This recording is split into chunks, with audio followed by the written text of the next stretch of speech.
नमस्कार। पिछले साल 11 जुलाई को हुई मॉडल नायाब नईम की हत्या, उसमें अब गुत्थी खुल चुकी है। पुलिस ने पकड़ लिया है उसका अपना भाई, सौतेला भाई, जिसका नाम है असलम।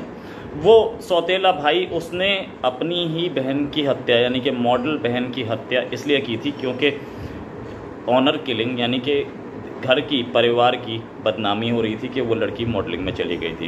ये पहला केस नहीं है, इससे पहले भी मॉडल्स की और एक्ट्रेसेस की अपने ही घर वाले ऑनर किलिंग करते रहे हैं। पाकिस्तान में ऐसा कुछ नई बात नहीं है, पाकिस्तान में ऐसा बहुत होता है। ऑनर किलिंग की जाती है, किसी लड़की के साथ रेप भी हो जाए तो भी ऑनर किलिंग कर दी जाती है। इस बार केस बिल्कुल क्लियर था, लेकिन पुलिस को पता लगाने में 1 महीने से ज़्यादा लगा। यहाँ पर ये जो मर्डर हुआ उसमें नायाब 11 जुलाई को अपने ही घर पे उनके गला घोटा हुआ था, उनकी बॉडी मिली थी, गला घोटा हुआ था और उनके शरीर पे कोई भी कपड़े नहीं थे। ये जो असलम का ही गेम था और असलम ने बताया कि मैंने ऐसा इसलिए किया कि ये हत्या ना लगे, ये लगे कि ये मतलब ये किसी और ने किया है, ऑनर किलिंग का मामला नहीं है, किसी और ने असॉल्ट किया उन पर।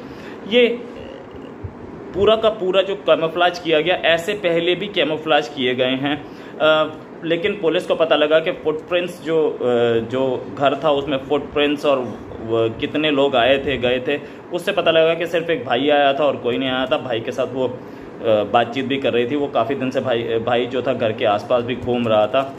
नायाब जो थी वो मैरिड नहीं थी, अनमैरिड थी, शादीशुदा नहीं थी और वो अकेली रहती थी। इस बात का असलम को अच्छी तरह से पता था और असलम ने वहाँ जा कर के हत्या कर दी। ये ऑनर किलिंग जो है यही कंदील बलूच के केस में भी हुई थी। कंदील बलूच के भाई वसीम ने ही 2016 में उनकी हत्या कर दी थी। इसीलिए यही एक और ऑनर किलिंग का ही केस था।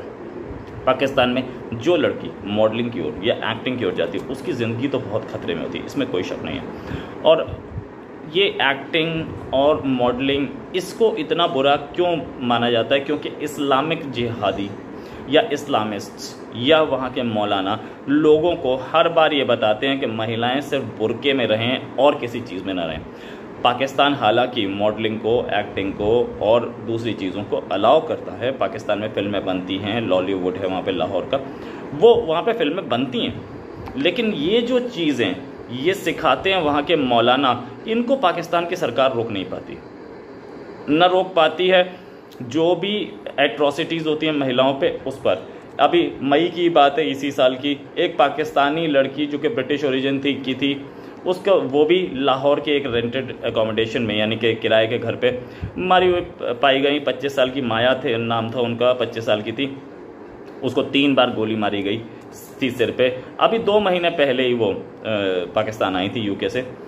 पाकिस्तान का जो स्टेट ह्यूमन राइट्स कमीशन है उसने 2020 में जो रिपोर्ट दी थी उसमें लिखा था कि सिचुएशन बहुत ख़राब है कंट्री में, डोमेस्टिक वायलेंस, सेक्सुअल असॉल्ट, ये सब इतने हो रहे हैं कि हमें कंट्री की महिलाओं पे तरस खाना चाहिए और महिलाओं के लिए कुछ करना चाहिए।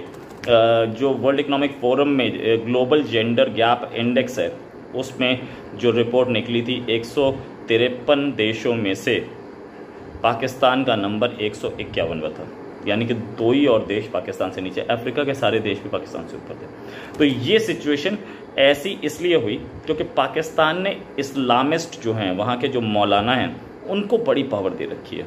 वो जो बोलते हैं बिल्कुल सही है, वो बोलते हैं और लोग आंख बंद करके उन पर भरोसा करना चाहते हैं। तो इसको कंट्रोल करने का कोई तरीका दिखता नहीं है पाकिस्तान के हाथ में, क्योंकि मौलाना और इस्लामिस्ट जो हैं वो इतने बड़े हो चुके हैं कि वो इलेक्शंस में पार्टीज़ को जितवा सकते हैं या हरवा सकते हैं। अभी हाल में हमने एक और को देखा, तहरीक लबीक को, कि उसने भी कितना खून खराबा किया, कितने लोग मारे गए लाहौर की सड़कों पे, लेकिन उसके खिलाफ भी कोई एक्शन नहीं हुआ। उसने इलेक्शन लड़ा, पार्टी बैन की, लेकिन इलेक्शन लड़ा उसने कश्मीर में। तो पार्टी बैन करने के बाद भी इलेक्शन लड़ रही है, तो ये समझ सकते हैं कि इन मौलानाओं की पब्लिक पर पकड़ कितनी है और कितने स्ट्रॉन्ग इनका कब्जा है। और पाकिस्तानी पॉलिटिकल पार्टीज़ भी इनसे डरती हैं, इनके खिलाफ कुछ लेना नहीं चाहती हैं एक्शन। क्यों?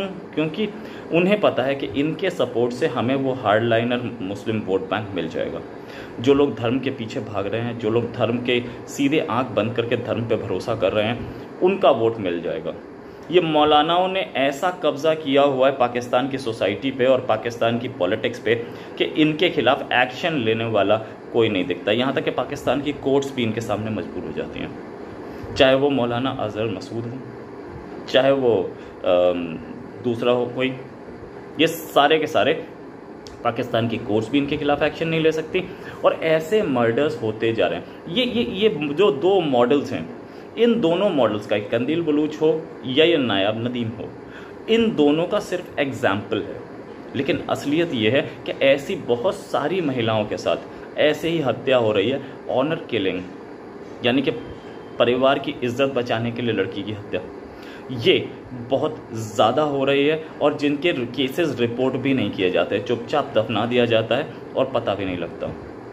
पाकिस्तान की सिचुएशन ये हो गई है कि पार्लियामेंट में वहाँ की महिला एमपीओ ने ये बोला कि हमारी महिलाओं के साथ हो क्या रहा है, इसके लिए हमारी सरकार कुछ करती क्यों नहीं, सरकार की कान पे जू क्यों नहीं रेंगती। और सरकार क्या करे बेचारी, वोट के मारी, वोट उसको चाहिए और तहरीक लबीक जैसे लोगों से वोट चाहिए जिन्होंने 70 से ज़्यादा लोग लाहौर की सड़कों पर मरवा दिए। लेकिन कोई एक्शन तो नहीं हुआ ना, कोई एक्शन नहीं हुआ। तो फिर इसके बाद क्या हो सकता है जब आपकी सड़कों पर 70 से ज़्यादा लोग मर जाएं, दंगा हो, फसाद हो, उसके बाद भी लबीक के खिलाफ कोई एक्शन नहीं हो पाया। तो एक लड़की के मर्डर पे कौन एक्शन लेगा, किसने भड़काया, कौन सी लार्जर कॉन्स्पिरेसी थी, ये कौन पूछेगा। एक आदमी अरेस्ट हो गया, बहुत है। इससे ऊपर क्या करेगी पाकिस्तान पुलिस, और क्यों करेगी, क्या से ज़्यादा ज़रूरी है, क्यों करेगी? क्योंकि उनको ये पता है कि हम इसी पे चल रहे हैं। ये बात बोलेगा कौन, जो बोलेगा उसको गोली मार दी जाएगी। ये भी पाकिस्तान में एक नया प्रॉब्लम आई है। उनके सलमान तासीर जो गवर्नर थे, उन्होंने ब्लास्फेमी लॉ के खिलाफ बोला था सिर्फ, कि ब्लास्फेमी लॉ के जो मिसयूज़ हो रहा है उसके खिलाफ उन्होंने स्टेटमेंट दिया था। और एक उनका ही अपना गार्ड, उसने गोली मार दी। क्यों मार दी? क्योंकि वो ब्लास्फेमी लॉ के खिलाफ बोले थे। और कुछ मौलानाओं को ये बात पसंद नहीं थी। मौलानाओं ने उनके गार्ड को इतना भड़काया कि गार्ड ने उनको देखते ही गोली मार दी। ये हालत है। अपने ही गार्ड से आदमी सिक्योर नहीं है, अपने ही गार्ड से आदमी सेफ नहीं है, तो किस से सेफ होगा? कहाँ से सेफ्टी मिलेगी और कौन सेफ्टी देगा जब सरकार के प्रोवाइडेड गार्ड से आदमी सेफ नहीं है? तो यही सिचुएशन है पूरे पाकिस्तान की। और NWFP यानी कि जिसको अब खैबर पख्तूनख्वा बोलते हैं या गिलगित बाल्तिस्तान, यहाँ तो सिचुएशन बहुत ही ख़राब है। महिलाओं को पढ़ने के राइट्स नहीं मिल रहे, बहुत जगह पे पढ़ने के लिए स्कूल जाने के राइट्स नहीं है महिलाओं के पास। तो इस बुरी हालत में जब महिलाएं आ चुकी हों तो उनके मॉडलिंग में जाना तो बहुत ही दूर की बात। मॉडलिंग में जो चली जाती है महिला, उसको वैसे भी अच्छी नज़र से नहीं देखा जा रहा पाकिस्तान में, या मॉडलिंग में या एक्टिंग में जो जा रही है उसको अच्छी नज़र से नहीं देखा जाता। ये बिल्कुल असलियत है। और भले ही हम कितना ही बोलें, भले ही वहाँ पाकिस्तानी लोग कितना ही बोलें, लेकिन उसके खिलाफ एक ख़तरा बना रहता है, अपने ही परिवार से, बाहर से नहीं, अपने ही परिवार से। हो सकता है बाहर से भी हो जाए, अपने परिवार से। इसीलिए ज़्यादातर महिलाएं जो मॉडलिंग में जाती हैं वो अलग घर लेके रहती हैं ताकि उनको अपने परिवार का कुछ गड़बड़ ना झेलनी पड़े। लेकिन कौन विश्वास करेगा कि भाई जो आया है मिलने, उस भाई ने ही हत्या कर दी? लेकिन कंदील बलूच के साथ और नायाब नदीम दोनों के साथ कुछ ऐसा ही हुआ। अपने ही भाई ने, अपने ही लोगों ने हत्या कर दी। और उसके बाद पुलिस अब एक आदमी को पकड़ लिया, पीछे इसके पीछे कितने लोग और थे, परिवार के कितने लोग और थे, किसी का अभी तक नहीं पता, और किसी के खिलाफ पुलिस कंप्लेंट भी नहीं है। इसी के साथ एक और खबर के साथ फिर मिलेंगे। जय हिंद, नमस्कार।